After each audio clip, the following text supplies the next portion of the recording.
कोई वजांदा टलियां, कोई वजांदा टल, सारियां गल्लां छड्डो, सुनो मेरी गल।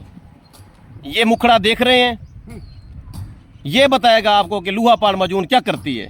ये बंदा आइस के नशे पर लग गया था। आइस लेता था तो काम तैयार होता था, आइस नहीं मिलती थी तो काम खराब हो जाता था। फिर ये मेरे पास आया, मैंने इसको लूहा पाड़ मजून दी की मेरी आसे रिजल्ट लूहा पाड़ मजून अल्हम्दुलिल्लाह से हुन बड़ा अल्लाह दा करम है। घर चीज आते बहरी जाते। ये आप सोच सकते हैं कि जो लाहौर की ये जो पप्पू बच्चियां हैं, ये जो पराठों पे फिर रही हैं और मालशी शाम को ढूंढ रही होती हैं, ये मालशी के साथ क्या करती हैं, आप नहीं सोच सकते।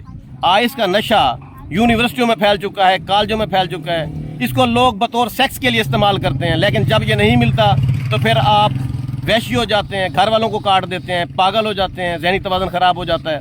उसका तोड़ हमने निकाला है, उसका तोड़ है लूहा पाड़ मजून। क्यों जी, रिजल्ट ठीक मिले तो बेहतरीन सर। हुण तो लोड़ है आइस से नशे दी सर, हुण दिल करेंदे भाई शादी करके भाई शादी करके ना। लूहा पाड़ मजून जिंदाबाद। मैं शहजाद हकीम जिंदाबाद। मेहरबानी।